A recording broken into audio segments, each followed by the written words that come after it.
జనగామ జిల్లా కేంద్రంలోని శామూర్పేటలో నిర్మించిన కోమటిరెడ్డి సుశీలమ్మ వృద్ధాశ్రమంని మునుగోడు ఎమ్మెల్యే కోమటిరెడ్డి రాజగోపాల్ రెడ్డి సందర్శించారు.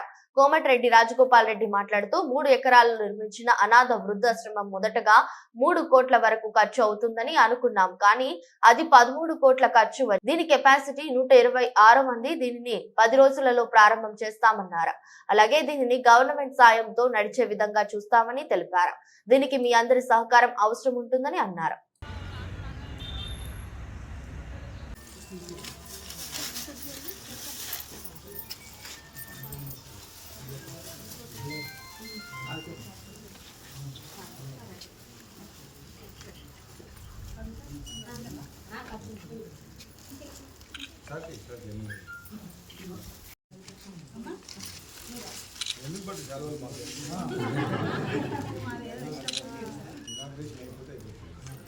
మా ధర్మం మా కర్తవ్యం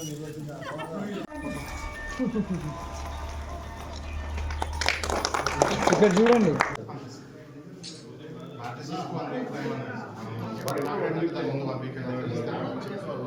ఏ ఆపరేషన్ మెయింటెనెన్స్ దానికి ఒక గైడ్ లైన్స్ తయారు చేయాలి. సెలక్షన్ ఆఫ్ పీపుల్కి స్టాఫ్ ఇవ్వాలి. దీనికి అన్నీ ఒకటి గైడ్ లైన్స్ తయారు చేసి మెయింటెనెన్స్ గైడ్ లైన్స్ తయారు చేసినాకనే ఏప్రిల్ నుంచి తీసుకుని మొదలు పెట్టాలి. ఇవాళ ఓపెన్ చేస్తే ఫిబ్రవరి మార్చ్ అన్ని తయారు చేసుకొని గైడ్ లైన్స్ సెలక్షన్ అంతా చేసుకొని ఏప్రిల్ నుంచి ఫస్ట్ ఒక 10 మంది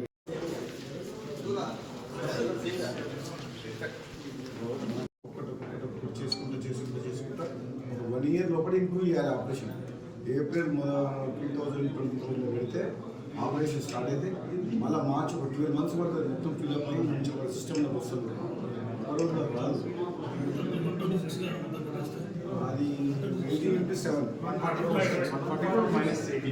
మన ప్రభుత్వం వచ్చినాకనే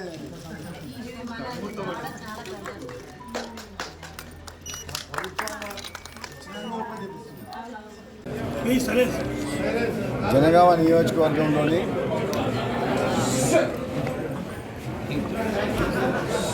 రుద్రమాదేవి మహిళా సొసైటీకి సంబంధించిన కోమటిరెడ్డి సుశీలమ్మ మా తల్లిగారి పేరు మీద వాళ్ళ కోరిక మేరకు, సొసైటీ సభ్యుల కోరిక మేరకు నిర్మించిన వృద్ధాశ్రమం పూర్తి చేయడం జరిగింది. గత కొంతకాలంగా కొన్ని అనివార్య కారణాల వల్ల కరోనా వచ్చినప్పటి నుంచి ఆ తర్వాత ఎన్నికల హడావుడి, కొన్ని కారణాల వల్ల ఈ ప్రారంభోత్సవ కార్యక్రమం ఆలస్యం కావడం జరిగింది. ఇప్పుడు 100% 100% ఇప్పుడు ఓల్డేజ్ హోమ్ కంప్లీట్ అయ్యి ఇది వినియోగానికి రెడీగా ఉన్నది.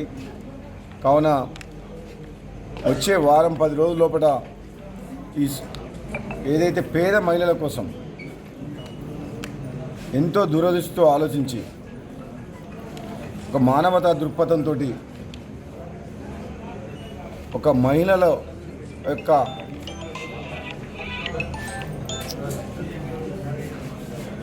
వృద్ధ వయసులో వాళ్ళు పడే ఒంటరి మహిళలకు, పేదవాళ్ళని ఆదరించి ఆదుకోవాలా.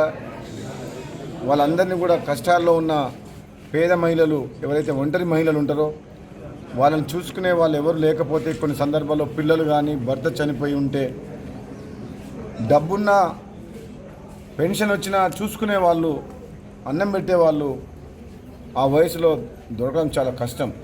ఎంతోమంది మహిళలు ఆ విధంగా ఉంటారు. నియోజకవర్గ స్థాయిలో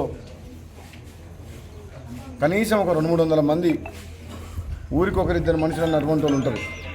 దాన్ని దృష్టిలో పెట్టుకొని ఇది ఇంత పెద్ద ఎత్తున 3 ఎకరాల స్థలంలో నిర్మించడం జరిగింది. దాదాపు ఇది కంప్లీట్ అయ్యేసరికి 13 కోట్ల రూపాయలు మా సొంత నిధులతోటి మా అమ్మగారి పేరు మీద కోమటిరెడ్డి సుశీలమ్మ ఫౌండేషన్ ద్వారా చైర్మన్గా మా భార్య కోమటిరెడ్డి లక్ష్మి గారు దీని ప్రత్యేకమైన శ్రద్ధతోటి దీన్ని నిర్మించడం జరిగింది. ఈ ప్రాంత ప్రజలకు ఇది అందుబాటులోకి వస్తే చాలామంది పేద మహిళల్ని వాళ్ళ ఆఖరి దశల్లో మనం ఆదుకునే ఒక మానవత్వాన్ని చాటుకున్న మనుషులం అవుతామని చెప్పి ఉద్దేశంతో దీన్ని నిర్మించడం జరిగింది.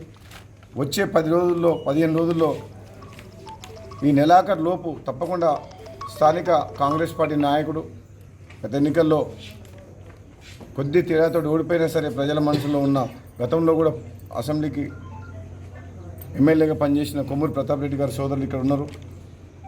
ఈ ప్రభుత్వం కాంగ్రెస్ పార్టీ ప్రభుత్వం వచ్చింది. ఇప్పుడు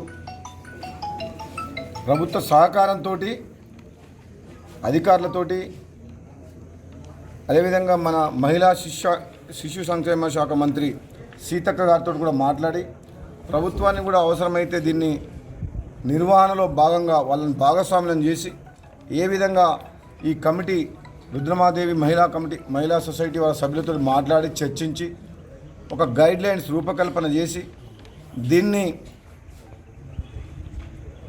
నిర్వహణలో ఎటువంటి లోపం రాకుండా, ఎందుకంటే ఇది కట్టడం ఇంత పెద్ద ఎత్తున కోట్ల రూపాయలు వెచ్చించి కట్టినాం. దానికంటే ఎక్కువ రిస్క్ ఎక్కడంటే ఈ ఓల్డ్ ఏజ్ పీపుల్ని మంచిగా చూసుకోవాలి వాళ్ళని. ఎందుకంటే మంచిగా ఉన్న వాళ్ళని మరి పెద్దగా అవసరం ఉండదు, కానీ ఇప్పుడు దీని మీద ఎంతో శ్రద్ధ పెట్టాలి.